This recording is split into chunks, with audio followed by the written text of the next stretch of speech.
Sometimes the most important moments in our lives come when we least expect them.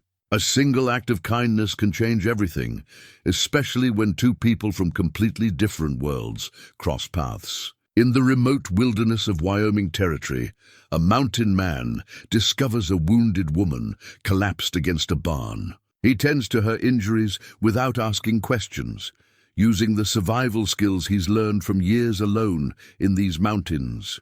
She's wearing torn silk and fine boots, clearly not from around here. He figures she's just a traveler in trouble, but this stranger holds a secret. She's the wealthiest woman in the entire territory. What happens when a man who has nothing saves a woman who has everything? Before we jump back in, tell us where you're tuning in from. And if this story touches you, make sure you're subscribed because tomorrow I've saved something extra special for you. Jacob Stone had learned long ago that peace was something you built with your own two hands, one day at a time. For 15 years, he'd been doing exactly that in these Wyoming mountains, far from the noise and complications of civilization. At 45, his hands were calloused and strong, his face weathered by sun and wind, his dark hair streaked with silver at the temples. He moved through the wilderness with the quiet confidence of a man who knew every rock, every stream, every animal trail within 20 miles of his cabin. This morning, like most mornings, he rose before dawn. The ritual was always the same, and he took comfort in that predictability. He started the fire in his stone hearth, filled his battered coffee pot with water from the creek that ran 50 yards from his door, and measured out grounds with the precision of habit. While the coffee heated, he stepped onto his porch and simply listened. The forest waking up had its own language if you knew how to hear it. Birds calling their territories, a distant elk bugling, the rustle of small creatures moving through undergrowth brush. All of it told him the mountain was at peace, and so was he. He reached into his shirt pocket and pulled out his hand-carved wooden pipe, turning it over in his palm before packing it with tobacco. The pipe had been his companion for nearly a decade, carved from a piece of birch during his first winter alone. He'd worked on it through long, dark evenings, shaping it slowly, getting every curve just right. The wood had darkened and smoothed with years of use, fitting his hand like it belonged there. He lit it now, drew in the smoke, and let it out slowly into the cold morning air. This was his life, simple, solitary, exactly what he needed it to be. Jacob had come to these mountains as a broken man. Back in '68, fever had swept through the small Missouri town where he'd been trying to build a life with his wife Sarah and their daughter Emma. He'd been away, guiding a hunting party through the Ozarks to earn money for the winter. By the time he returned, they were both gone, buried in the town cemetery under a pair of simple wooden crosses. The guilt of not being there, of choosing work over family on what turned out to be their last days, had nearly destroyed him. For months, he'd wondered, unable to stay in the house they'd shared, unable to look at Emma's rag doll still sitting on her bed. Eventually, he just started walking west. He didn't plan it, didn't have a destination. He just walked, trying to outrun the memories. These mountains had finally stopped him. Something about their permanence, their indifference to human suffering, had offered him a strange kind of comfort. Here, his grief didn't matter. The mountain didn't care if he cried or raged, or sat in silence for days. It simply existed, and slowly he'd learned to exist alongside it. He built his cabin by hand over the course of 2 years. Cut every log, notched every joint, chinked every gap with mud and moss. It wasn't large, just one room with a sleeping loft, but it was solid and warm. He'd positioned it in a small clearing, surrounded by pine and aspen, with the creek nearby and a good view down the valley. In summer, wildflowers carpeted the meadow. In winter, snow piled shoulder high, and he'd spend weeks without seeing another soul. That suited him fine. His days followed a rhythm set by the seasons. Spring and fall were for trapping beaver and marten, their pelts bringing good prices when he made his rare trips to the trading post in Stony Creek, 2 hard days' ride to the southeast. Summer was for hunting and putting up meat, gathering herbs and roots, tending the small garden he'd coaxed from the rocky soil. Winter was for survival, for mending equipment, for sitting by the fire and remembering that he'd made it through another year. He didn't consider himself a hermit exactly. He simply preferred his own company to most others. The few trappers and prospectors who occasionally passed through his territory knew him as a fair man, honest in his dealings, helpful if someone was truly in need. But he didn't seek out companionship, didn't join them for drinks or stories when he visited the trading post. He conducted his business and returned to his mountain. People probably thought he was lonely. They were wrong. Loneliness and solitude were different things. He'd chosen this, built it deliberately, and most days it was enough. This morning he had work to do. His trapline needed checking, a good 6-hour circuit through the high country. He finished his coffee, dampened the fire to coals, and gathered his gear. His rifle, a well-maintained Winchester he'd owned since his army days, went over his shoulder. Knife on his belt, canteen, a leather pouch with jerky and hardtack. He moved with economy, no wasted motion. Every item had its place, every action its purpose. The trail up from his cabin was steep but familiar. His legs carried him steadily upward through stands of lodgepole pine, across scree slopes where he had to watch his footing, past the clear pools where he sometimes saw beaver working in the early morning. He checked each trap methodically, resetting the ones that had been sprung empty, collecting 2 good marten from the others. The pelts were prime, thick and glossy. They'd fetch a fair price. By midday, he was high enough to see down the valley to the west. From this vantage point, the world spread out in layers of green and grey, mountains marching off toward horizons he'd never explored and had no desire to. This was his country, and he knew it like some men knew their wives' faces. But today, something was different. He paused, hand shading his eyes, and studied the valley below. There, maybe 3 miles distant, movement caught his attention. Riders, 3 of them, moving fast along the old ranch road that wound through the bottomland. Jacob frowned. Riders weren't unusual exactly, but something about their pace, the way they seemed to be searching rather than simply traveling, made him uneasy. He watched until they disappeared into the timber, then continued his rounds. Probably nothing. Probably just cowboys from one of the ranches down in the flats, looking for strays. But the unease stayed with him, a small prickle at the back of his neck that he'd learned long ago not to ignore. By late afternoon, he'd completed his circuit and started back toward his cabin. The sun was lowering, painting the mountainsides in gold and amber. A good day's work. His pack was heavier with the pelts, and he was looking forward to an evening by the fire, maybe reading a few pages from the worn copy of Virgil he kept on his shelf. Latin was slow going, but he enjoyed the challenge, and time was something he had in abundance. He was maybe a mile from home when he noticed the smoke. Not from his cabin, the direction was wrong. It came from further south, down where old Gunderson's abandoned barn still stood. The Norwegian had tried ranching up here 5 years back, failed and moved on. The barn was all that remained, slowly collapsing in on itself. Jacob altered his course, moving quietly through the trees. Probably just travelers taking shelter, but after seeing those riders earlier, caution seemed wise. As he got closer, he slowed, every sense alert. No voices, no sound of horses, just that thin column of smoke rising into the evening sky. Then he saw her. A woman, collapsed against the barn's weathered wall, one arm pressed to her shoulder. Her dress dark with what even from 30 yards away he recognized as blood. Jacob dropped his pack and moved forward in a crouch, rifle ready, but pointed down. As he closed the distance, details emerged that told a story he didn't like. The woman's dress, though torn and stained, was fine silk, the kind that cost more than most folks earned in a year. Her boots were quality leather, custom-made by the look of them. One hand clutched her shoulder, where blood seeped between her fingers, dark and steady. Her face was pale, lips almost colorless, and her breathing came in shallow gasps. She was dying, and she was alone. Jacob scanned the area quickly, looking for threats, for whoever had done this to her. The barn stood empty and silent. No horses nearby, no sign of anyone else. Just this woman, bleeding out against sun-bleached wood while the day faded around her. He moved to her side and knelt down. "Ma'am," he said quietly, keeping his voice calm and steady. "Ma'am, can you hear me?" Her eyes fluttered open. They were brown, he noticed, dark as creek stones, and filled with pain and something else, fear.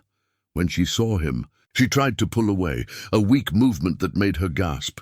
"Easy now," Jacob said, setting his rifle aside where she could see it was out of reach. "I'm not going to hurt you. My name's Jacob Stone. I live up in these mountains. You're hurt bad, and I need to look at that wound." She stared at him for a long moment, and he could see her trying to decide if she could trust him. Then her strength gave out, and she sagged back against the barn. "Shot," she whispered. "They shot me. I can see that." "Who shot you? Where are they now?" "Gone. Thought I was dead." Her words were slurred, consciousness slipping. "Left me." Jacob didn't waste time with more questions. He could see the bullet had entered high on her left shoulder, probably missed the lung, but hit muscle and maybe bone. She'd lost a lot of blood and shock was setting in fast. If he didn't get her stabilized soon, the who and why wouldn't matter, because she'd be past caring. He shrugged out of his coat and draped it over her, then quickly assessed what he had to work with. His knife was sharp. He had whiskey in his pack for sterilizing, though not much. Bandages would have to be improvised. The barn offered some shelter from the wind that was picking up as evening approached. "I'm going to move you inside," he told her, though he wasn't sure she could hear him anymore. "It's going to hurt, but we need to get you out of the wind." He lifted her as gently as he could, one arm under her knees, the other supporting her back. She was lighter than he expected, almost fragile in his arms. She moaned when he shifted her wounded shoulder, but didn't fully wake. He carried her into the barn, where the last of the day's light slanted through gaps in the walls, and laid her on a relatively clean patch of ground he quickly swept clear of debris. Working quickly, Jacob built a small fire in the shelter of the barn's corner, where the smoke would draft up through the missing roof sections. He needed light to work and warmth to fight the shock. While the fire caught, he unpacked his gear and took stock. Not ideal, but he'd worked with less. He cut away the fabric around her wound, revealing the damage. The bullet had punched through the fleshy part of her shoulder, front to back. Exit wound meant the bullet hadn't lodged, which was good. But the damage was substantial, and she was still bleeding. He needed to stop that first. Jacob worked with the focused calm that came from years of dealing with injuries in remote places. He'd set broken bones, stitched cuts, even pulled an arrow from a prospector's leg once. This was bad, but he'd seen worse. He cleaned the wound as best he could with whiskey and water from his canteen, packed it with strips torn from her petticoat, the cleanest fabric available, and bound it tight to apply pressure. She woke during this, crying out, her hand gripping his arm with surprising strength. Her eyes found his wild with pain. "I know," he said softly. "I know it hurts. But I have to stop the bleeding. Stay with me now?" "They found me," she gasped. "The contracts." "They found me? Who found you?" But she was fading again, her grip loosening.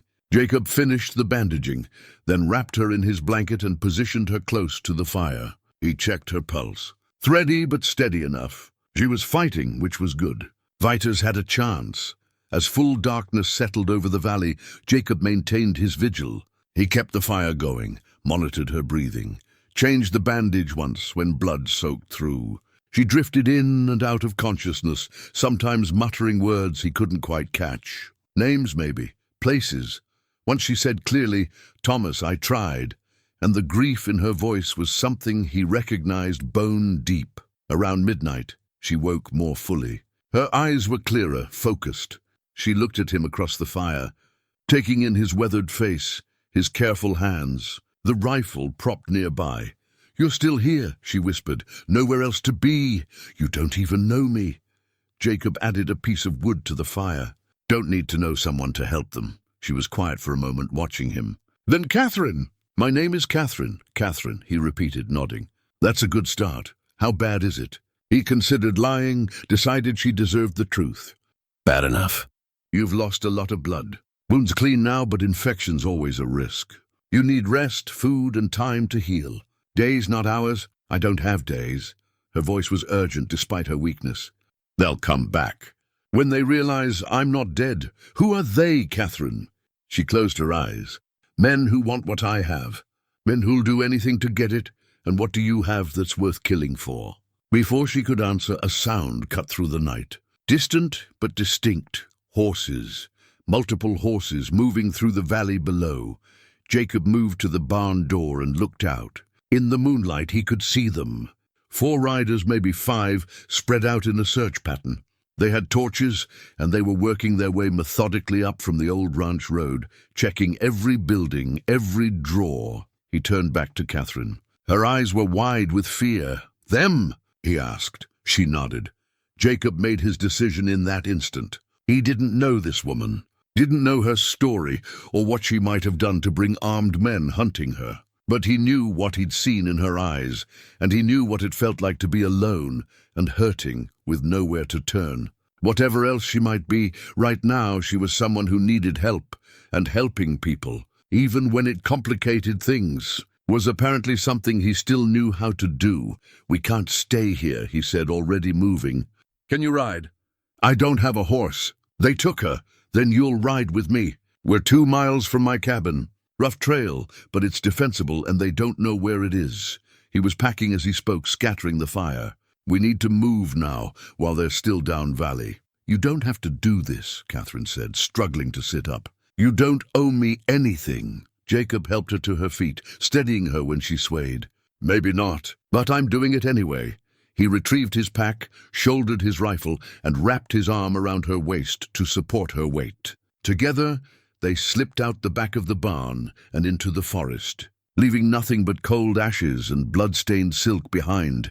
The mountain darkness swallowed them whole, and somewhere below, torches flickered like angry stars searching for prey they wouldn't find. Dawn came slowly to the high country, light seeping through the pines like water through cupped hands. Jacob had been awake for hours, keeping watch from his porch while Catherine slept inside. The journey back to his cabin had taken twice as long as usual, supporting her weight while navigating the steep trail in darkness. She'd made it without complaint, but he'd felt her strength fading with each step. By the time they arrived, she could barely stand. He'd given her his bed, a simple frame with a rope mattress and wool blankets. She'd protested weakly, but he'd insisted.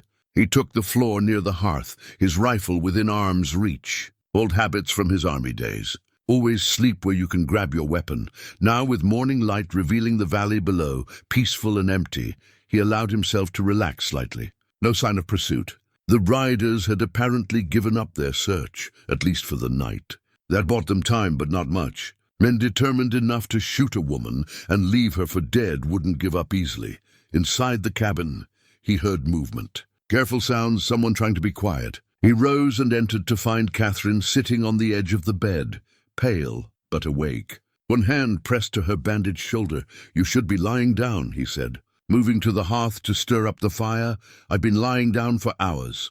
Her voice was stronger than last night, though still strained. "I need to move, or I'll stiffen up worse." Jacob nodded, understanding that logic. He'd seen enough injuries to know that sometimes movement, careful movement, helped healing more than complete stillness. He hung a pot of water over the fire to heat. "I'll make tea. Willow bark, for the pain and fever. Not pleasant tasting, but it works. You know medicine. Enough to get by. When you live this far from a doctor, you learn what you need to." He measured dried bark into a cup. "The wound looks clean still, but I'll need to change the dressing after you've had something to drink." Catherine watched him work, and he could feel her studying him, trying to understand what kind of man would take in a stranger, risk his own safety for someone he didn't know. He'd been wondering the same thing about himself through the long night. "Why did you help me?" she asked finally. Jacob poured the hot water, let the tea steep. Seemed like the right thing to do. Most men wouldn't have. Most men would have kept riding, not wanted the trouble. "Maybe I'm not most men." He handed her the cup.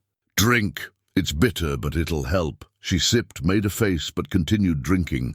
While she did, Jacob prepared a simple breakfast from his stores. Cornmeal mush sweetened with a bit of honey, strips of dried venison. Nothing fancy, but it was nourishing. They ate in companionable silence. Jacob noticed she had good manners, despite her obvious hunger, the kind of refinement that came from careful upbringing. Her hands, even roughened and bruised, were well kept. The nails had been shaped, though they were broken now. Everything about her spoke of a life very different from his own. After breakfast, he changed her bandage. The wound was angry red around the edges, but showed no signs of infection yet. The bleeding had stopped. He cleaned it again with boiled water and whiskey. Applied a poultice of yarrow and plantain he kept dried for such purposes, and rewrapped it with clean cloth. "You're good at this," Catherine said, watching his hands work with gentle efficiency. "Practice. Living alone means being your own doctor, blacksmith, carpenter. You learn or you don't survive. How long have you been alone up here?" 15 years, give or take." "That's a long time." She paused. "Don't you get lonely?" Jacob tied off the bandage and sat back. "Sometimes. But lonely's different than alone. Alone is a choice. I chose this. Why?" It was a simple question, but the answer was complicated. He considered deflecting, keeping his history private as he usually did. But she'd shared her vulnerability with him, trusted him with her life. That seemed to demand a certain honesty in return. "I had a wife," he said quietly. "And a daughter. Fever took them while I was away working. By the time I got back, they were already in the ground." He stared at the fire. "I couldn't stay in that town, in that house. Every corner held memories. So I left." Catherine's eyes filled with sympathy, the kind that only came from understanding that particular brand of loss. "I'm sorry. It was a long time ago. Time doesn't always help, though, does it? Not with some things." Jacob looked at her, saw in her face that she knew what she was talking about. "No," he agreed. "Not always." She shifted position, wincing slightly. On the small table beside the bed, Jacob noticed something he hadn't seen before. A locket, gold, with initials engraved on it. CH. It must have fallen from her pocket when he'd laid her down last night. He picked it up. "This yours?" Catherine's hand went to her throat, feeling for it, then relaxed when she saw it in his palm. "Yes, thank you." He handed it to her and watched as she opened it. Inside was a photograph, the image small but clear. A man, handsome, well-dressed, with kind eyes and a slight smile. Someone important to her, clearly. "Your husband?" Jacob asked gently. She nodded, her thumb tracing the image. "Thomas, he died 2 years ago." Her voice caught. "I thought I'd lost this last night. It's all I have left of him. He looks like a good man." He was. "The best." She closed the locket, held it tight in her fist. "He built something important, something that helped people. And when he died, he left it all to me. I've been trying to hold it together, to honor what he created. But there are men who think a woman can't run a business, can't make decisions. They want to take it from me. The men who shot you." Yes, Jacob fed more wood to the fire, thinking, "What kind of business are we talking about?" Catherine was quiet for a moment, and he could see her debating how much to tell him. Finally she said, "Mining operations. Thomas owned 3 silver mines, the largest in the territory. He also controlled water rights for half the valley settlements, owned the freight company that moved supplies, and held contracts with the army for horses and grain." Jacob let out a low whistle. "That was more than just a business. That was an empire. So you're saying you're rich. I'm saying I have responsibilities. Hundreds of people depend on those operations for their livelihoods. If the wrong people take control, they'll gut the safety measures, cut wages, drive people out. Thomas cared about his workers, treated them fairly. His partners, the ones who are after me now, they only care about profit.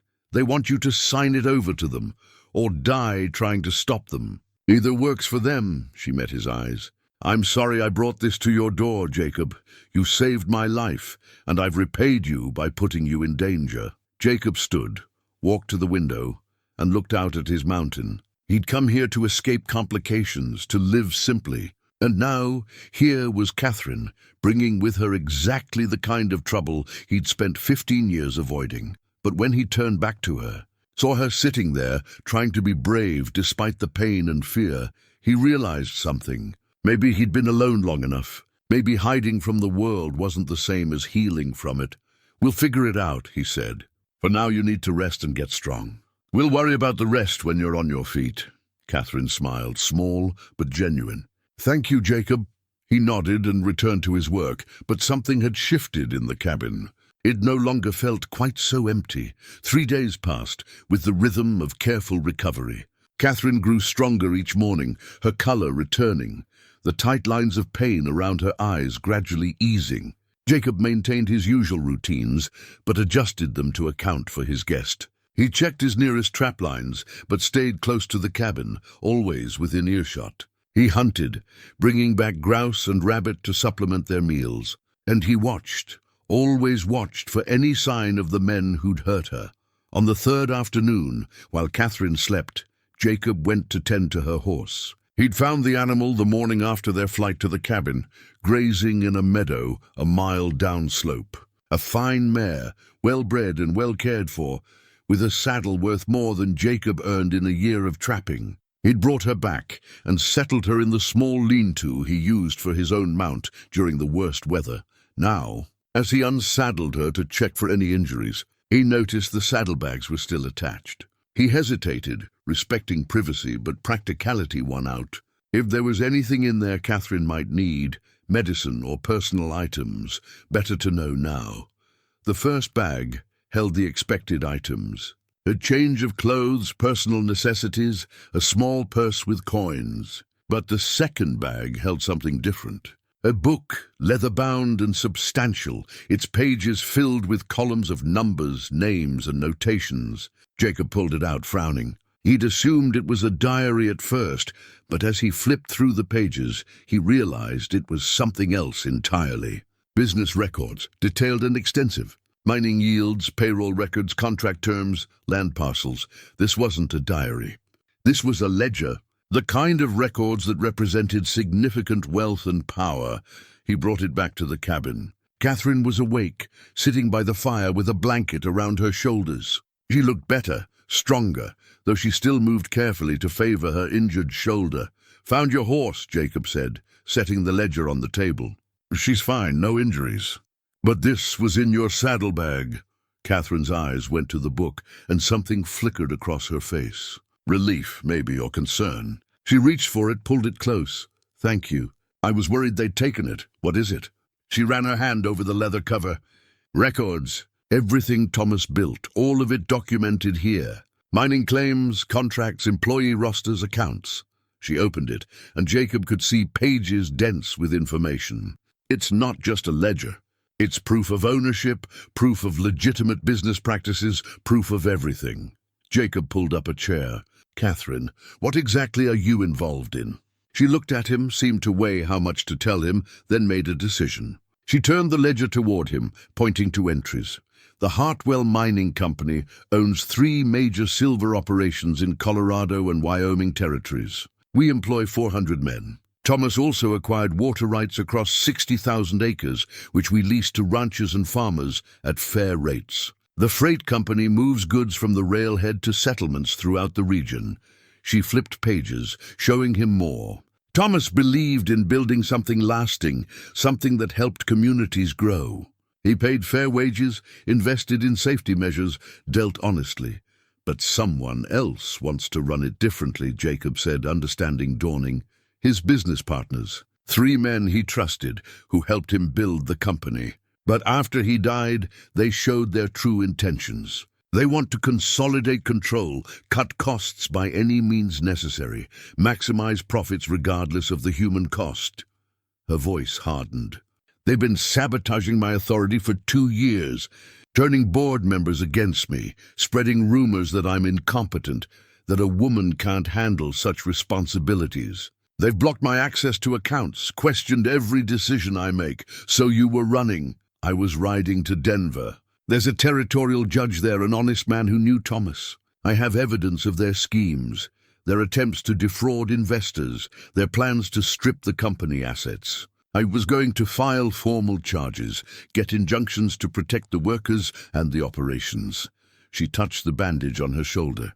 "They found out, sent men to stop me." Jacob absorbed this, understanding now the stakes involved. This wasn't just about money. It was about power, control, and the livelihoods of hundreds of people. "This ledger," he said, "they'll want it. Desperately. It contains everything they've tried to hide. Without it, their word against mine. With it, I can prove everything." Jacob stood, walked to the window.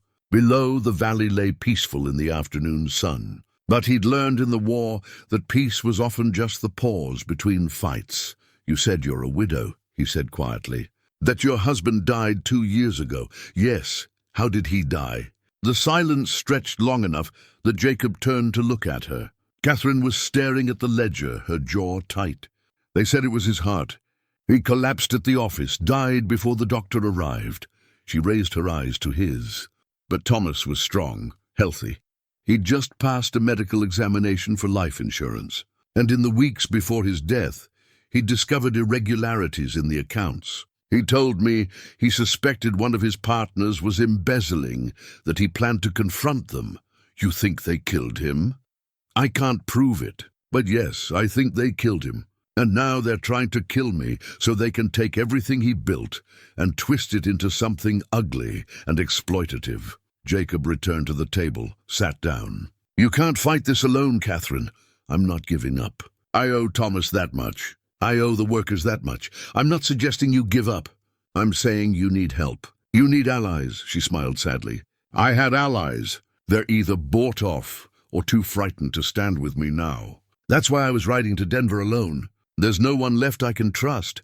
"You can trust me," Jacob said, the words coming out before he'd fully thought them through. Catherine looked at him, something soft and grateful in her expression. "You barely know me. I know enough. I know you're fighting for something that matters. I know you're brave enough to keep fighting, even when you're hurt and alone. That's enough." She reached across the table and took his hand, squeezed it gently. "You're a good man, Jacob Stone." He squeezed back, then released her hand and stood. "We should eat. You need to keep your strength up." As he prepared their supper, Jacob's mind was already working through possibilities, through plans. He'd thought he was done with the world of men and their conflicts. But apparently, the world had found him anyway, and maybe, just maybe, that was exactly what both he and Catherine needed. By the end of the first week, Jacob made a decision. The cabin was isolated but not secure enough, not if determined men came looking. They needed to move Catherine to safety, and she needed to continue healing in a place where she could defend herself if necessary. His cabin would serve that purpose better if properly prepared. But first, she needed to be strong enough to help with her own defense. "We're staying," he told her over breakfast on the 7th morning. "But things need to change. You need to learn to move in this country, to defend yourself if it comes to that." Catherine set down her cup. Her shoulder had healed remarkably well, the wound closing clean, her range of motion returning. "Teach me." And so began a different kind of education. Jacob started with the basics. How to move quietly through the forest, how to read tracks and signs, how to find water and identify edible plants. Catherine proved an attentive student, absorbing everything he showed her with focused determination. She had, he realized, the same quality Thomas must have seen in her, an ability to face challenges directly, to learn what needed learning without complaint. One afternoon, as they walked the perimeter of his property, Jacob pointed out landmarks and escape routes. "If trouble comes and we're separated, you head northeast to that rocky outcrop. See it where the pines thin out? There's a cave behind those boulders, well hidden. You can hole up there for days if needed, and there's a spring 20 yards to the east. You've thought this through," Catherine observed. "Spent 15 years thinking through how to survive up here.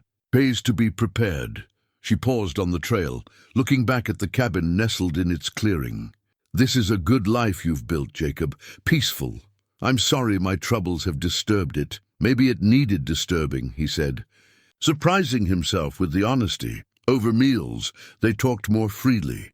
Catherine told him about growing up in Philadelphia, daughter of a school teacher, how she'd met Thomas when he came east seeking investors for his mining ventures. He was so passionate about building something ethical, something that would last. Most men in mining just wanted to extract wealth and move on. Thomas wanted to create communities, to treat workers with dignity. "Sounds like a rare man," Jacob said. "He was."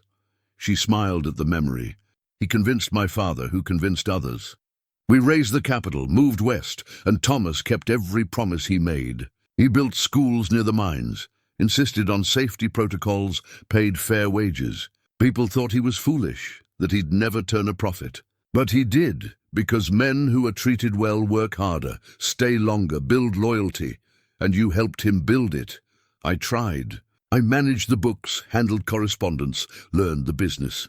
She looked down at her hands. After he died, I thought I could continue his work. But I underestimated how much resistance there would be to a woman in charge. Jacob cleaned his plate, considering. You said your husband's partners are behind this. 3 men? Yes, Harrison Dalton, Marcus Boone, and Frank Sutherland. They each own 15% of the company. Thomas left me controlling interest, 55%, with instructions that his vision should be maintained. The remaining shares are held by smaller investors. These 3, they were with Thomas from the beginning. Dalton was. He put up some of the initial capital, helped scout locations. Boone came in later, brought railroad connections. Sutherland handles legal affairs, or did until he started blocking my every move. She paused. Dalton's the one pushing hardest. He's always resented that Thomas held majority control, that he couldn't make unilateral decisions. Jacob filed this information away. Know your enemy, that was the first rule. When you're strong enough, we'll ride down to Stony Creek, small settlement 2 days from here. There's a telegraph office. We can wire your judge in Denver, let him know you're alive and safe. Won't that tell Dalton where I am? Not if we're careful. We send the message through someone trustworthy. Keep your location vague. He stood, began clearing dishes. But that's down the road. First you need to be able to ride all day and handle a gun. The weapons training began the next morning. Jacob had 2 rifles, his Winchester and an older Henry repeater, plus a Colt revolver he'd carried in his army days. He started Catherine with the pistol, teaching her the basics in the clearing behind his cabin. It's heavier than I expected, she said, hefting the Colt. That weight means power. Respect it, but don't fear it. He showed her how to load, how to sight, how to breathe and squeeze, rather than jerk the trigger. You're not trying to be a sharpshooter. You just need to be able to hit something man-sized at close range. Her first shots went wide, the recoil surprising her. But she adjusted quickly, and by the end of the session, she was grouping shots on the target he'd set up, a piece of wood with a charcoal circle marked on it. Better, Jacob said. Keep practicing. Muscle memory matters. That evening, as the sun set behind the peaks and painted the sky in shades of amber and rose, they sat on Jacob's porch and simply existed together. Catherine had wrapped herself in a blanket against the cooling air, and Jacob smoked his pipe, the familiar ritual grounding him. I've been thinking, Catherine said quietly. About what happens after. After what? After we get word to the judge, after I testify against Dalton and the others. After justice is served, if it is. She turned to look at him. I'll have to go back. Return to managing the company, to that life. But I don't know if I can, Jacob. These weeks here, even hurt and frightened, I felt more at peace than I have in 2 years. Jacob understood what she was saying, the pull between duty and desire. You have people depending on you. That matters, I know. Thomas's workers, their families. I can't abandon them to Dalton's greed. She pulled the blanket tighter. But I also can't help thinking about what I want for the first time in a long time. He didn't ask what that was. Some things were better left unspoken, at least for now. Instead, he reached into his vest pocket and pulled out something he'd been carrying, a silver pocket watch engraved with elegant script. He held it out to Catherine. Found this in your saddlebag when I was putting your things away. Figured it was important. Catherine took it and her breath caught. She ran her fingers over the engraving. To Thomas with eternal devotion. She opened it and a small photograph was mounted inside the cover. Thomas again, younger, laughing. I gave this to him on our first anniversary, she said softly. He carried it every day. Tears slipped down her cheeks. I thought it was buried with him. His valet must have kept it, returned it to his effects. He knew you loved him, Jacob said gently. I did. I do. She closed the watch, held it to her heart. But he's gone, and I'm still here, and I don't know how to honor his memory while also living my own life. Jacob set his pipe aside. Maybe honoring his memory means doing both, fighting for what he built, but also finding your own happiness. Seems to me he'd want that for you. Catherine looked at him, really looked at him, and Jacob felt something shift between them. A recognition, maybe, of what was building here in this isolated place. Something neither of them had been looking for, but both seemed to need. "How did you get to be so wise?" she asked. "Wouldn't call it wisdom. Just time to think, up here alone. Maybe you've been alone long enough." "Maybe," he agreed quietly. "Maybe I have." They sat in comfortable silence as the stars emerged one by one above the mountain peaks. And for the first time in 15 years, Jacob didn't feel the weight of his solitude. He felt something else entirely: hope. The second week brought routine and rhythm. Catherine grew stronger daily, her wound now just a tender scar. She could ride, shoot with reasonable accuracy, and move through the forest without making the rookie mistakes of most city folk. More than that, she was adapting to mountain life with a grace that surprised Jacob. She learned to cook over an open fire, to mend clothing with efficient stitches, to read weather signs in the clouds and wind. They worked side by side, and slowly, without either acknowledging it directly, the cabin began to feel like a shared space rather than his space with a guest. One morning, Jacob was splitting wood when Catherine emerged from the cabin with something in her hand. She approached slowly, and he could see uncertainty in her expression. "I found this while straightening up," she said, holding out a folded piece of paper. "It fell from your coat pocket. I wasn't snooping, I promise." Jacob set down his axe and took the paper. He knew what it was before he unfolded it. A letter, old and worn, the creases deep from years of folding and unfolding. Sarah's handwriting, the last letter she'd ever written to him, posted while he was away on that final hunting trip. He'd carried it for 15 years. Reading it so many times he had it memorized. Simple words about daily life, about Emma's progress with her reading, about how they missed him and couldn't wait for him to come home.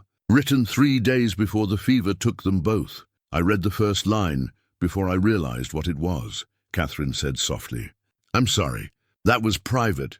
Jacob looked at the familiar handwriting, felt the old ache in his chest. But it was different now, somehow. Still painful, but no longer quite so sharp. Her name was Sarah, he said. "My wife. This was the last letter she sent me. Got it 2 days after I buried her." Catherine moved closer, not touching, but present. "You don't have to talk about it. Maybe I need to." He carefully refolded the letter, slipped it back into his pocket. "I blame myself for years. If I'd been there, maybe I could have done something. Maybe I could have gotten the doctor sooner, or nursed them through it, or just been there so they didn't die alone." He picked up the axe again, needing something to do with his hands. "Took a long time to understand that fever doesn't care if you're there or not. It takes who it takes. But the guilt stayed anyway," Catherine said, understanding in her voice. "The guilt stayed." He split a log with a clean stroke. "That's why I came here. Figured if I was alone, I couldn't fail anyone else. That's not living, Jacob. That's just surviving."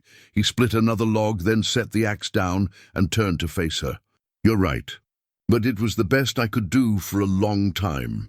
He paused. "Until you showed up bleeding in that barn and reminded me that sometimes people need help, and sometimes helping them is worth the risk." Catherine reached out and took his hand, her grip warm and steady.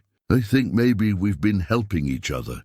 Before Jacob could respond, a sound cut through the morning air. The sharp crack of a twig breaking, too loud and too close to be an animal. Jacob's hand went instantly to the knife on his belt, his body shifting into alert readiness. "Inside," he said quietly but urgently. Now, they moved quickly to the cabin. Jacob grabbed his rifle while Catherine retrieved the Colt he'd been teaching her to use. They positioned themselves at the windows, watching the tree line. For long moments, nothing. Then movement, subtle but deliberate.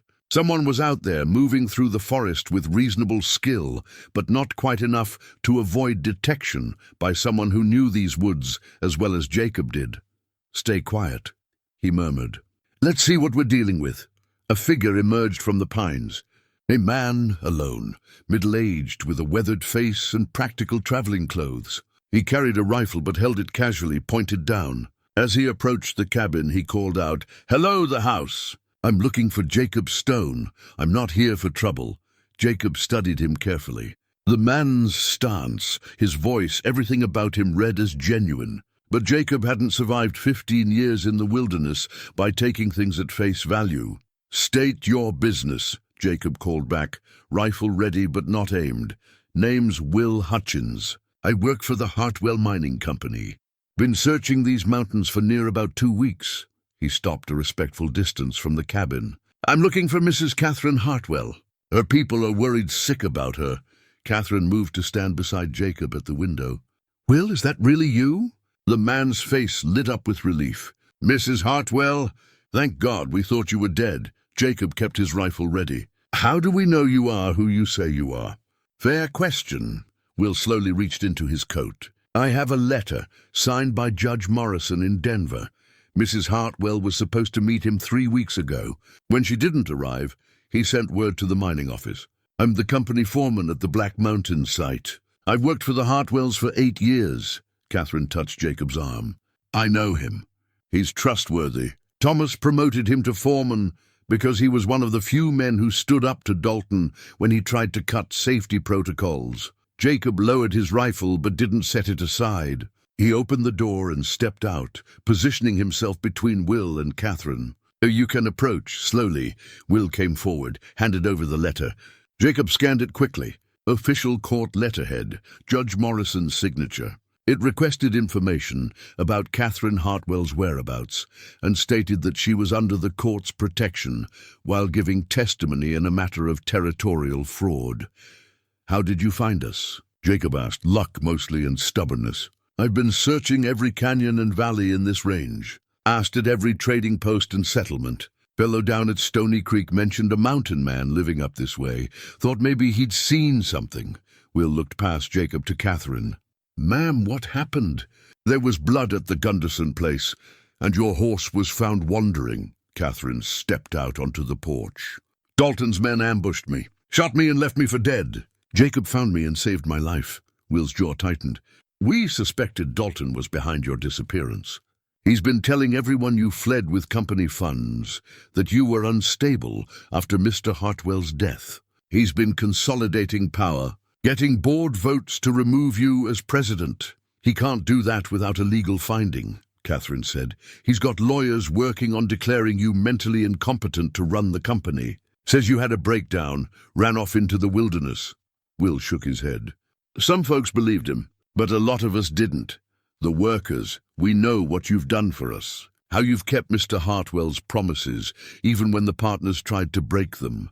Jacob watched this exchange, filing away information. This was the world Catherine came from, the world of corporate politics and legal maneuvering. So different from his mountain solitude, yet she'd adapted to both with equal grace. "Will," Catherine said, her voice taking on the tone of command, "I need you to ride back to Denver.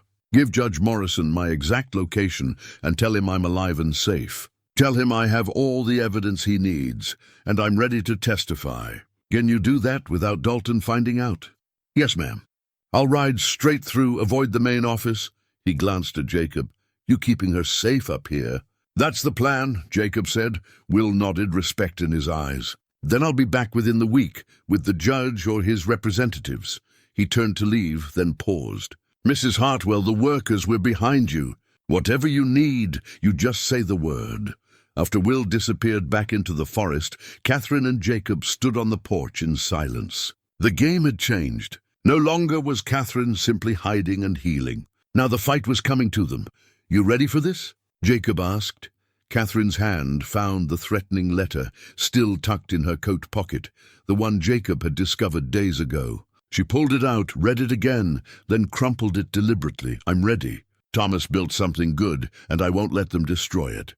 "Not without a fight," Jacob nodded, respecting her resolve. "Then we'd better prepare. If Will found us, others might too."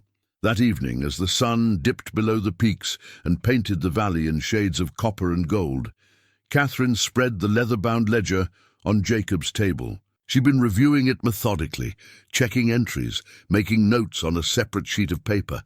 Jacob prepared their supper, but he found himself watching her work. There was something different about her when she focused on business matters. A sharpness, a confidence that came from years of experience. She wasn't just Thomas Hartwell's widow, playing at running a company.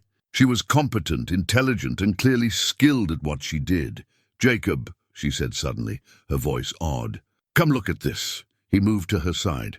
She had the ledger open to a section marked with surveyor's notations and property descriptions. Coordinates, acreage, acquisition dates. What am I looking at? She pointed to an entry dated 5 years earlier.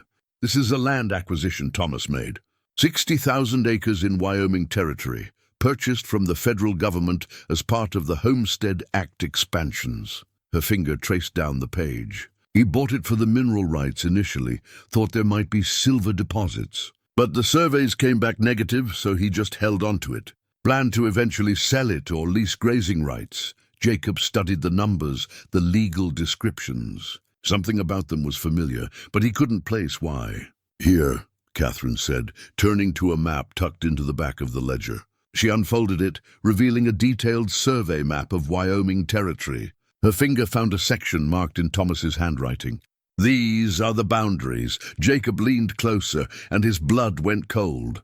The marked section included his valley, his mountain, the very ground his cabin stood on. "That's here," he said slowly. "This land, this is where we are right now." Catherine's face had gone pale. "I know. I just realized it when I was cross-referencing the coordinates." She looked up at him, stricken. "Jacob, according to this, Thomas owned your mountain. Which means now I own your mountain." Jacob stepped back from the table, trying to process this. For 15 years, he'd believed he was free here. He'd built his cabin, lived his life, assumed he was on open territory, land that belonged to no one or to the government, and therefore available to anyone willing to survive in it. Squatters' rights, the old-timers called it, but it had all been an illusion. "You own this land," he said flatly. "My cabin is on your property." "I didn't know," Catherine said urgently. "I swear to you I had no idea you were here. Thomas acquired thousands of acres scattered across the territories. We couldn't possibly track every squatter or trapper on all of it. We never enforced the boundaries on the remote parcels." Jacob walked to the window, stared out at the darkening valley. His valley. Except it wasn't his at all. It belonged to the woman he'd saved, the woman he was beginning to care for deeply. The irony was sharp enough to cut. "So what happens now?" he asked, not turning around. "You ride back to your empire and I get an eviction notice?" "No." Her voice was fierce. "Jacob, turn around and look at me." He did. She was standing now, the ledger open behind her, her eyes bright with determination. "This land means nothing to me, except that you're on it," she said. "The company has no use for it." "I have no use for it." She reached for the ledger, found the page with the deed information, and before Jacob could stop her, she tore it out. "Catherine, this land is yours," she said, holding the torn page. "I'll have new deeds drawn up, transferring ownership to Jacob Stone, legal and binding. You've built a life here, created something meaningful. I'm not going to take that from you. I don't want your charity," Jacob said, the words coming out harsher than he intended. Catherine's eyes flashed. "It's not charity. It's what's right." She moved toward him. "You think so little of me? You think I'd save my own life and then destroy yours by taking the one thing you've built? That's not what I meant." "Then what did you mean?" Jacob struggled to articulate the tangle of emotions. "I came here to be free, to own my life, to not be beholden to anyone. And now I find out that even this, even my isolation, was built on land someone else owned. On land you own, and I'm giving it to you." Catherine's voice rose. "Free and clear, no strings attached. Why is that so hard to accept?" "Because it changes things," Jacob said quietly. "Between us." The words hung in the air between them. Catherine stepped back, understanding dawning in her face. "You mean because we've been—" She paused, regrouping. "Because there's something happening between us, and now you think it's complicated by this, isn't it?" She was silent for a long moment.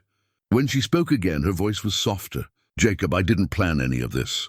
I didn't plan to be shot and left for dead. I didn't plan to be rescued by a mountain man who turned out to be the kindest person I've met in years. I didn't plan to find out that he was living on land my late husband bought half a decade ago. She held up the torn deed page. But here we are, and I'm trying to do the right thing. The only thing that seems fair. Jacob took the page from her hand, studied Thomas Hartwell's precise handwriting, noting the acquisition. 60,000 acres for 10 cents per acre, $6,000 total. A fortune to Jacob, but probably pocket change to Hartwell. Your husband, Jacob said slowly. He was a good man, you said. Fair, honest, treated people right. He was. What would he do in this situation? Catherine considered this. Thomas would have been horrified to learn someone had been living on his land without knowing it was claimed. He'd have immediately offered to transfer the deed, just like I'm doing. And then he'd have probably wanted to meet you, to hear your story, to understand how you survived up here. She smiled sadly. He collected people in a way. Interesting people who knew things he didn't. He'd have liked you. Jacob looked at the deed page again, then at Catherine.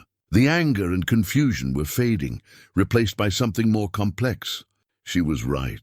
This was complicated, but not in the way he'd first thought. It wasn't about charity or power or obligation. It was about two people trying to do right by each other in a situation neither had anticipated. I'm sorry, he said. I shouldn't have reacted like that. You were surprised. I understand. It's more than that.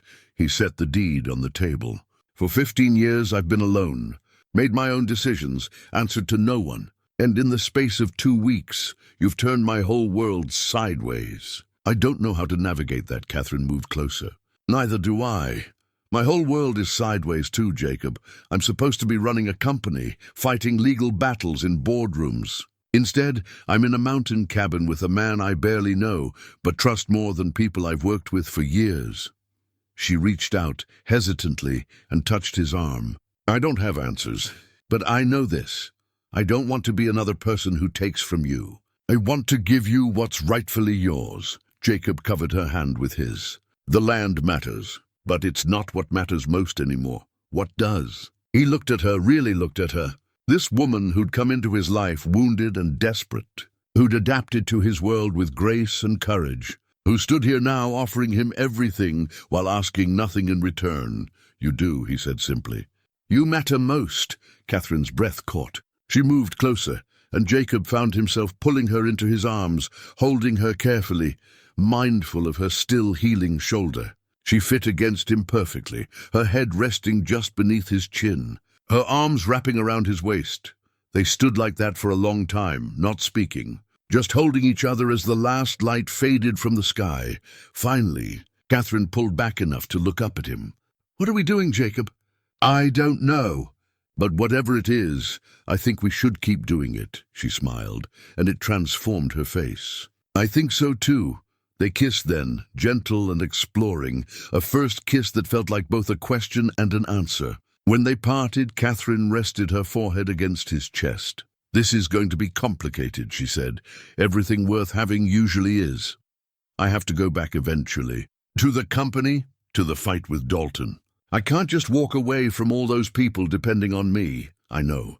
But Jacob, I don't want to lose this. Whatever this is, he lifted her chin so she met his eyes. Then we'll figure it out. After we deal with Dalton, after you've secured the company, we'll figure out what comes next. Promise. Promise. They sealed it with another kiss, longer this time, full of promise and possibility. Outside, the mountain stood eternal and unchanging. But inside Jacob's cabin, everything had changed. Two people, both wounded by life, both seeking something they couldn't name, had found each other, and neither was alone anymore. 3 days after Will Hutchins rode out, Jacob stood on his porch in the pre-dawn darkness and felt the change in the air. He'd learned to trust these instincts during his years alone, the subtle sense that something was wrong, even when everything appeared normal. The forest was too quiet. The birds that should have been greeting the dawn were silent. Someone was coming. He returned to the cabin where Catherine was just waking. Get dressed, he said quietly. We may have company. She was alert immediately, no questions, no panic. In the weeks she'd spent here, she'd learned to trust his judgment about the mountain. She dressed quickly in the practical clothes they'd fashioned from his spare gear, secured the Colt he'd given her at her hip, and joined him at the window. "How many?" she asked. "Don't know yet. But I feel them out there. They didn't have to wait long." As the sun broke over the eastern peaks, 4 riders emerged from the tree line below. They moved in a loose formation, spread out, rifles visible across their saddles. Professional, military trained or close to it. Jacob studied them through his field glasses, focusing on the leader. Middle-aged, well-dressed even for trail riding, with an air of authority that marked him as someone used to giving orders and having them obeyed. "That's Dalton," Catherine said, her voice tight. She'd moved beside him, looking through her own smaller glass. "Harrison Dalton. Thomas's partner. The one who's been trying to take everything." Jacob lowered his glasses. "He found us fast. Faster than I expected." "Will," Catherine said, realization dawning. "They must have followed Will, or intercepted him." Jacob moved away from the window, began gathering supplies with practiced efficiency. Either way, they're here now. And they didn't come for a friendly conversation. He'd been preparing for this possibility since Will's visit, but hoping it wouldn't come to it. Now faced with the reality, he moved through his preparations with calm precision. He retrieved his old army rifle from where he'd hidden it in a cavity behind the cabin's back wall, wrapped in oiled cloth to keep it dry. A Winchester 73, modified for long-range accuracy, with the scope he'd fitted himself during his army days as a scout. Catherine watched him unwrap it. "You were a soldier," cavalry scout years ago. Before Sarah and Emma, he checked the rifle's action, found it smooth despite years of storage. Served 5 years on the frontier, tracking hostile war parties, mapping territories. Left the army to settle down. He loaded the magazine with practiced movements. "Never thought I'd need these skills again. Jacob, I won't let you die for me." He looked at her, saw the fear in her eyes. "Not for herself, but for him. And I won't let them take you." So we're at an impasse. He moved to the cabin's gun port, a narrow slot he'd cut years ago for just such a situation. "But I've got some advantages.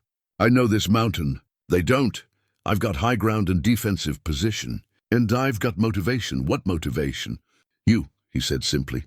Below, the riders had stopped about 300 yards out, just beyond effective rifle range. Smart. They were taking stock of the situation, planning their approach. Jacob settled into position, the rifle's familiar weight comforting in his hands. "Catherine, you remember what I taught you about defensive shooting? Aim for center mass, don't waste ammunition, and don't shoot unless you have a clear target. Good, take the east window. If they try to flank us, that's the most likely direction." He glanced at her. "But Catherine, if things go bad, if they get past me, you take that tunnel to the creek and you run.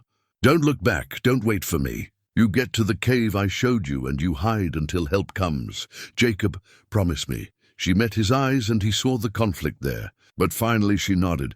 "I promise." The standoff stretched through the morning. Dalton's men made no immediate move to advance, content to watch and wait. Jacob understood the tactic. They were hoping to wear down his nerves, to make him impatient enough to make a mistake.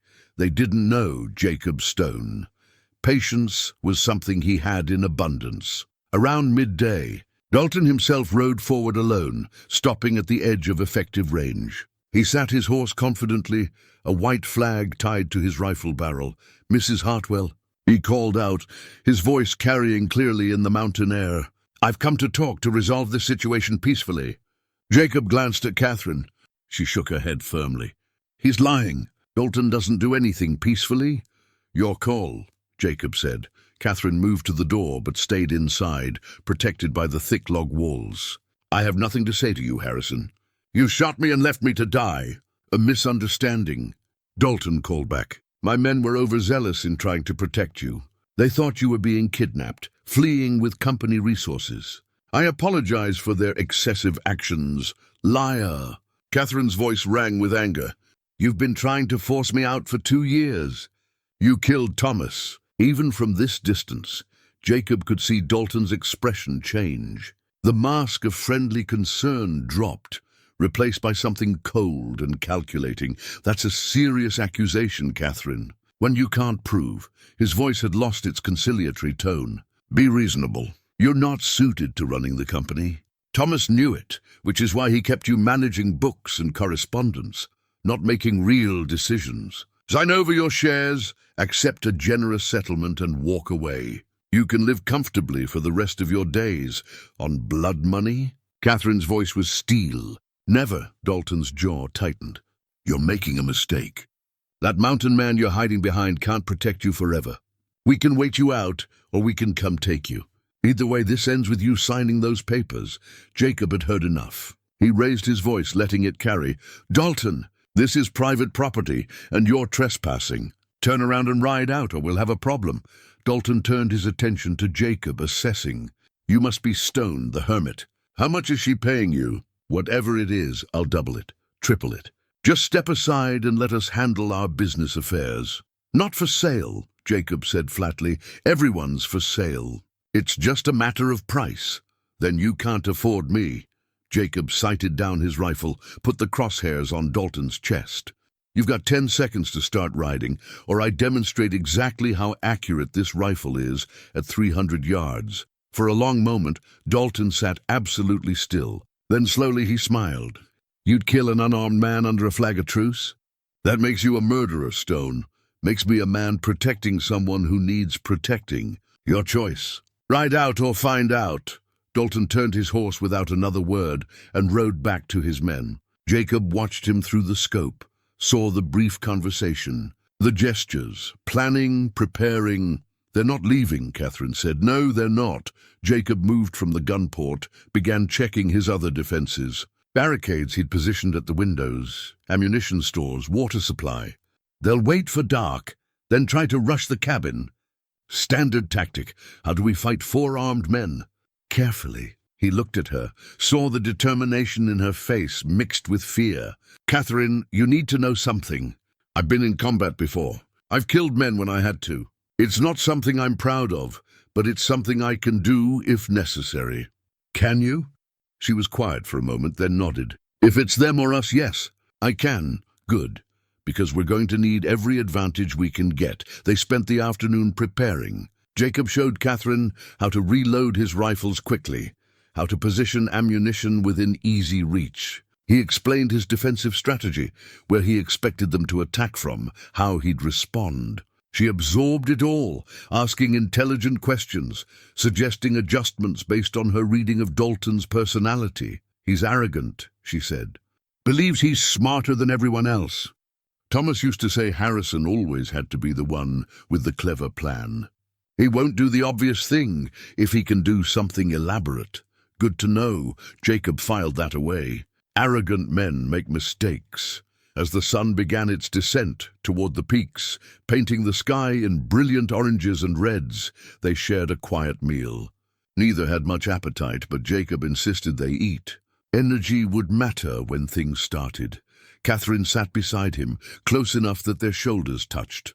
Jacob, if this goes wrong, if something happens to me, I want you to know, don't, he said gently. Don't say goodbye. We're going to get through this.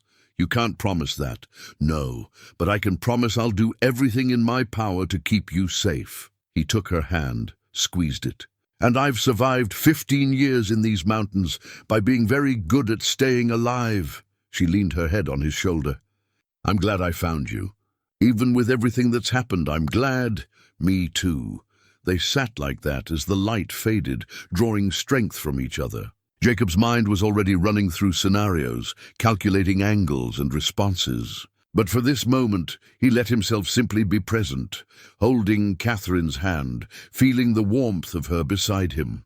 The mountain darkness came quickly, as it always did. Jacob and Catherine took their positions, rifles ready, nerves steady. Somewhere out in that darkness, Dalton and his men were preparing their assault. Jacob checked his rifle one last time, made sure Catherine had everything she needed within reach. Then he settled in to wait, his breathing slow and even, his mind clear. He'd survived 15 years alone on this mountain. Now he had something to fight for beyond simple survival. He had someone who mattered, someone worth protecting, and Harrison Dalton was about to learn that some old soldiers never lose their edge. No matter how long they've been away from the fight, they came at midnight, as Jacob expected. He dozed lightly through the early evening, trusting his instincts to wake him when needed. When his eyes opened in the darkness, he knew immediately they were making their move. The first indication was the horses. Dalton's men had moved them earlier, trying to be quiet, but Jacob had been listening. They'd positioned the animals south of the cabin, far enough away to muffle sound, but close enough for a quick escape if needed. Smart, but not smart enough. Jacob rose silently and moved to Catherine's position at the east window. She was awake, alert, her hand steady on the Colt's grip. "They're coming," he whispered. "Remember, aim for center mass. Don't waste shots." She nodded, face pale in the darkness but determined. Jacob returned to his position at the main gun port, the modified Winchester heavy and familiar in his hands. He'd fought Cheyenne war parties with this rifle, tracked Confederate raiders through Missouri swamps. The muscle memory was still there, buried under 15 years of peaceful living but not forgotten. Movement in the tree line.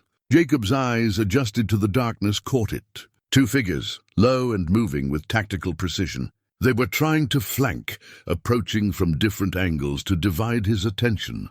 Professional. These weren't just hired thugs. Dalton had brought men with military training.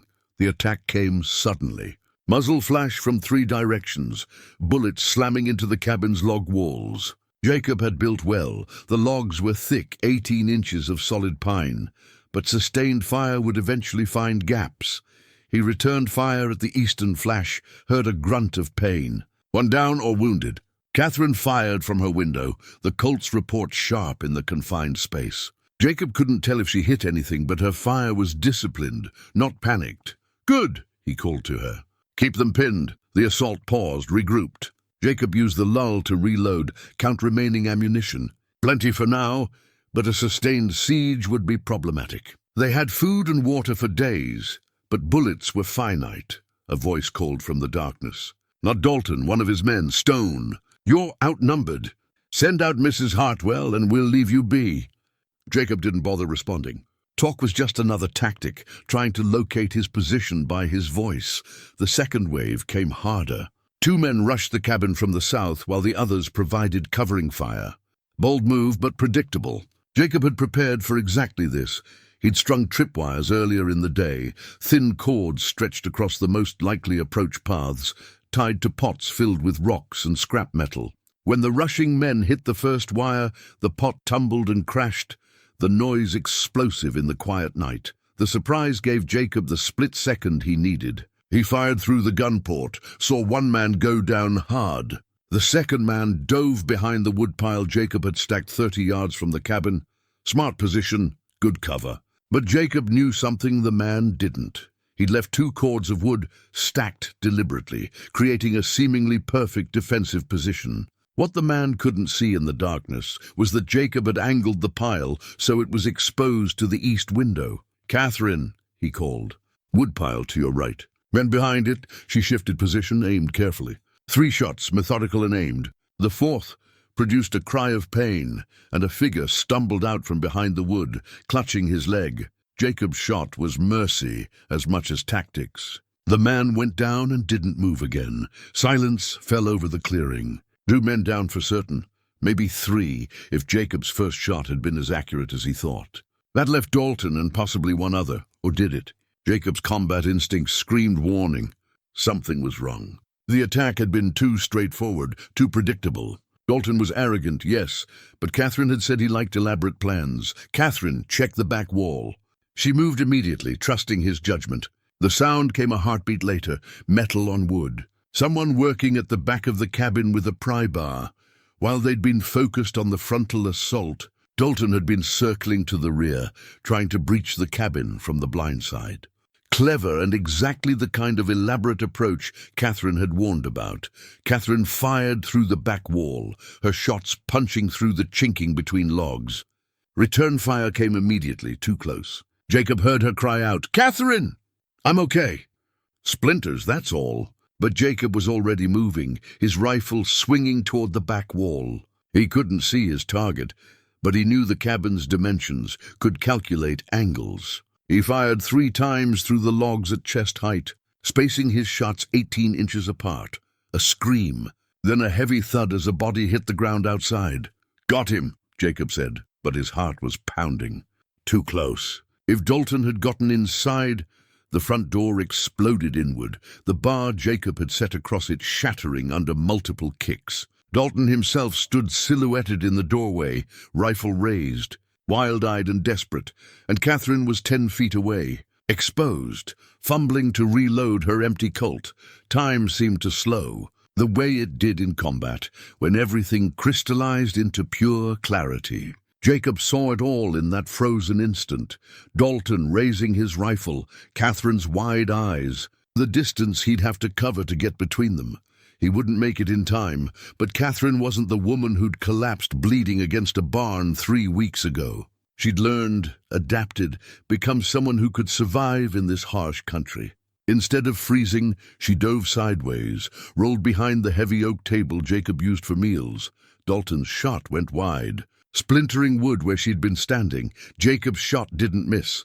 The bullet took Dalton high in the shoulder, spinning him around, his rifle clattering to the floor. He stumbled backward through the doorway, clutching the wound, shock and fury warring on his face. "You shot me," he gasped, as if the reality of violence had never truly touched him before. "You actually shot me!" Jacob advanced, rifle trained on Dalton's chest, finger steady on the trigger. "You broke into my home, tried to kill a woman under my protection. What did you expect?" Dalton leaned against the doorframe, blood seeping between his fingers. His face was pale, but his eyes held calculation even now. "You're a fool, Stone. You think this ends here. I have lawyers, judges on my payroll, politicians who owe me favors. I'll bury you in legal proceedings. You'll hang for this. Maybe," Jacob said calmly. "But you won't be around to see it. You won't kill me." Dalton's voice gained confidence. "You're not a murderer. You're a hermit who helps wounded women. It's not in you." Jacob lowered his rifle slightly, and Dalton's expression shifted to triumph. He'd read Jacob correctly, or so he thought. Jacob was indeed a man who valued life, who'd built a peaceful existence far from violence. But Catherine moved forward, the Colt now loaded and steady in her hand, pointed directly at Dalton's heart. "He won't kill you," she said, her voice ice. "But I will." Dalton's eyes widened. "Catherine, don't be foolish. You're not a killer either. You're a society woman playing at business. You don't have it in you. You're wrong." Catherine's hand didn't waver. "You killed my husband. You tried to kill me. You would have destroyed everything Thomas built, ruined hundreds of lives for profit." She pulled back the hammer with an audible click. "I'm not playing anymore, Harrison. Wait." Dalton's composure cracked. "We can negotiate. I'll withdraw my claims, sign documents, whatever you want. Like you honored the agreements you made with Thomas?" Catherine moved closer. "Like you honored your partnership when you poisoned him?" Dalton's face went slack. "You can't prove that, no?" Thomas's doctor kept records. Symptoms consistent with arsenic poisoning developed over months. I've had investigators looking into it since he died. And this ledger, she gestured to the book still on Jacob's table, contains Thomas's personal notes. He documented every suspicious meeting, every altered contract, every irregularity he discovered. He was building a case against you, Harrison. That's why you killed him. Catherine, shut up. Her voice cracked like a whip. You're going to do exactly what I say. You're going to ride back to civilization with us. You're going to confess everything to Judge Morrison. You're going to sign over your shares in the company and withdraw any legal challenges to my authority. And you're going to spend the rest of your life in prison for murder and conspiracy. And if I refuse..." Catherine's smile was cold. "Then Jacob and I bury you up here in the mountains, and no one ever knows what happened to Harrison Dalton. You disappeared into the wilderness, just like you tried to make me disappear." Jacob watched this exchange with something like pride. This was the woman Thomas Hartwell had married, the woman who'd run a mining empire despite constant opposition.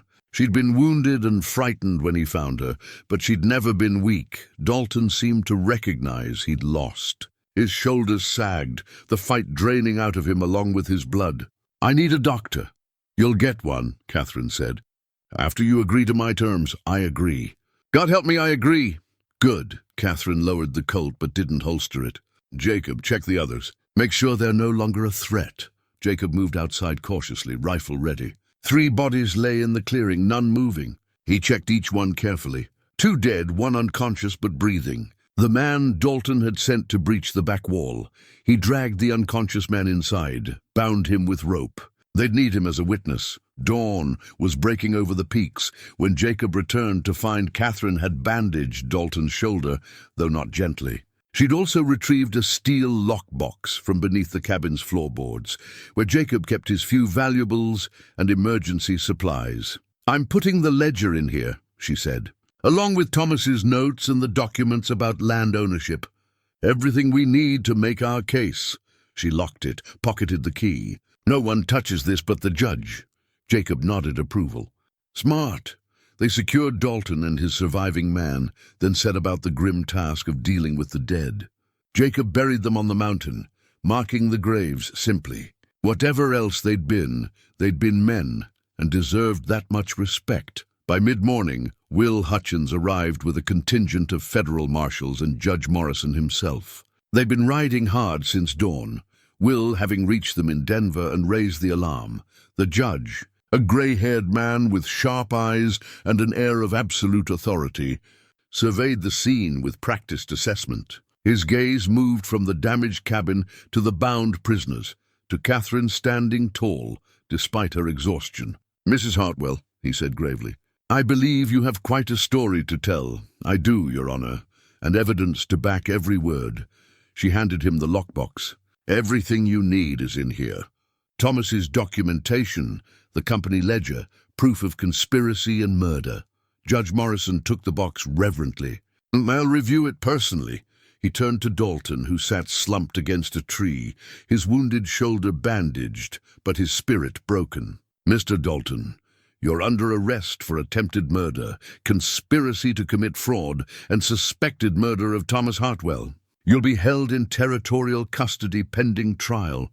Dalton didn't respond, didn't even look up. The judge's attention shifted to Jacob. "And you must be Mr. Stone, the man who saved Mrs. Hartwell's life and held off 4 armed assailants." "Quite impressive. Just protected what needed protecting," Jacob said quietly. "Indeed." The judge smiled slightly. "The territory owes you a debt of gratitude, sir." As the marshals loaded Dalton and his man onto horses for the journey back to Denver, Catherine pulled the torn deed page from her pocket, the one she'd ripped from the ledger days ago. "Your Honor, one more matter. This land," she gestured to the mountain, the cabin, everything around them, "belongs to Jacob Stone. I'm transferring ownership legally and without condition. Can you witness the transfer?" Judge Morrison examined the deed, then looked at Jacob with new interest. "You're giving him 60,000 acres. He's earned it," Catherine said simply. "And it's his home. Has been for 15 years. The judge prepared the paperwork on the spot, legal language that made Jacob's ownership absolute and uncontestable. Jacob signed, then Catherine, then the judge as witness. "Congratulations, Mr. Stone," the judge said, handing him the new deed. "You're now a substantial landowner." Jacob held the paper, looking at his name written in official script. For 15 years he'd lived here believing he owned nothing. Now he owned everything that mattered. The trial took 3 months. Catherine had to return to Denver to face board meetings and depositions and the endless machinery of territorial justice. Jacob went with her, staying in a boarding house while she managed her company and testified against Dalton. It was strange being in a town again after so many years, but Catherine made it bearable. They took walks in the evenings, dined together, talked for hours about everything and nothing. The verdict, when it came, was decisive. Dalton was found guilty of conspiracy to commit murder in Thomas Hartwell's death, attempted murder of Catherine, and multiple counts of fraud. He was sentenced to 20 years in the territorial prison. His co-conspirators, Boone and Sutherland, faced lesser charges, but were removed from the company and barred from any future business in the territory. Catherine was unanimously confirmed as president and majority owner of the Hartwell Mining Company. She implemented immediate changes, improved safety protocols, fair wage increases, profit sharing for long-term employees. The workers, who'd stood by her throughout the ordeal, responded with loyalty and increased productivity. Within 6 months, the company was more profitable than ever, proving Thomas's philosophy that treating people well was good business. But success came with a price. The responsibilities were endless, the decisions weighty and constant. Catherine was good at it, brilliant even, but Jacob could see the toll it took. She grew tired, worn down by meetings and negotiations and the constant demands of hundreds of employees and their families. One evening in late autumn, as they sat in the private office she maintained in Denver, Catherine set down her pen and looked at Jacob with exhausted eyes. "I can't do this anymore," she said quietly. Jacob's heart clenched.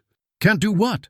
"This, all of it." She gestured at the papers covering her desk, the ledgers and contracts and endless correspondence. "I've been fighting so hard to preserve Thomas's legacy, to honor what he built. But Jacob, this isn't my legacy. It was his dream, his passion. I've been living his life instead of my own. What do you want?" Jacob asked. Though he thought he knew, Catherine stood, moved to the window overlooking the bustling street below. "I want peace. I want to wake up to mountain air and birdsong. I want to split wood and tend a garden and live simply." She turned to face him. "I want the life you showed me was possible. You have 400 people depending on you. I know. That's why I've spent the last month preparing." She pulled a folder from her desk drawer. "Will Hutchins has agreed to take over as company president. He's smart, honest, and the workers trust him completely. I'm transferring my shares into a trust that will ensure Thomas's principles are maintained. The workers get profit sharing, safety standards remain high, and wages stay fair. It's all legally binding." Jacob absorbed this. "You're walking away." "I'm choosing what matters." She moved to him, took his hands in hers. "I'm choosing you if you'll have me." He pulled her close, held her tight. "I've been yours since the moment I found you bleeding against that barn." They were married the following week by Judge Morrison in a simple ceremony with Will Hutchins and a handful of trusted friends as witnesses. Catherine wore a simple dress, no silk or finery, and Jacob wore his best clothes, which weren't much better than his everyday wear. Neither cared. They were building something new, something that belonged to both of them. The journey back to the mountain took 4 days, riding slowly, enjoying the trip rather than rushing. Catherine had sold the grand house she'd shared with Thomas, keeping only a few precious items: Thomas's pocket watch, her wedding ring from her first marriage, and photographs of happier times. She wore both wedding rings now, the first on her right hand, the second on her left, honoring the past while embracing the future. When they crested the final ridge and Jacob's cabin came into view, Catherine drew a deep breath of pure relief. "I'm home," she said. "We're home," Jacob corrected. They spent the winter expanding the cabin, adding a second room, improving the hearth. Catherine proved handy with tools, learning carpentry with the same determination she'd shown learning to shoot and track. They worked side by side, building their life together literally and figuratively. Spring brought new routines. They planted a larger garden together, Catherine's knowledge of cultivation combining with Jacob's understanding of the mountain soil. They expanded the small barn for additional horses and a milk cow Catherine insisted on bringing up from the valley. Jacob taught her to fish, and she taught him to appreciate poetry, reading aloud in the evenings while he worked on various projects. One afternoon in early summer, as they sat on the expanded porch watching clouds drift across the peaks, Catherine pulled out a piece of paper and showed it to Jacob. A new deed. This one drawn up in her careful handwriting and properly witnessed in the last town they'd visited.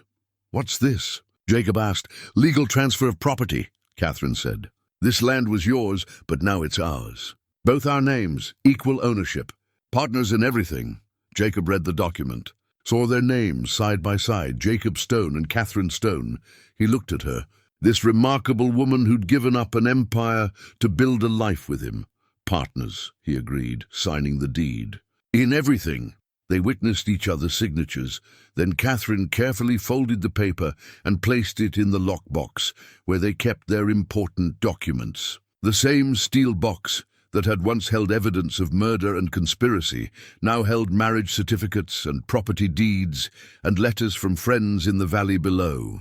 As the sun set that evening, painting the mountains in gold and crimson, Jacob and Catherine stood together on their land, arms around each other, watching the day end in beauty and peace. "Do you ever regret it?" Jacob asked. "Giving up that life?" Catherine leaned into him, content. "Not for a single moment. Thomas built an empire, and it was magnificent. But you and I, we built something better. We built a home." "We did," Jacob agreed. The mountains stood eternal above them, witness to their journey from strangers to partners, from wounded souls to healed hearts. Two people who'd each lost everything had found each other, and in finding each other, had found everything that truly mattered. Below them, in the valley, a thin column of smoke rose from their cabin's chimney, marking the place they'd chosen to build their lives together. It was a small mark on a vast landscape, easily missed by anyone who didn't know to look for it, but it was theirs, earned through courage and kindness, and the simple choice to help a stranger in need. And in the end, that was enough. More than enough. It was everything.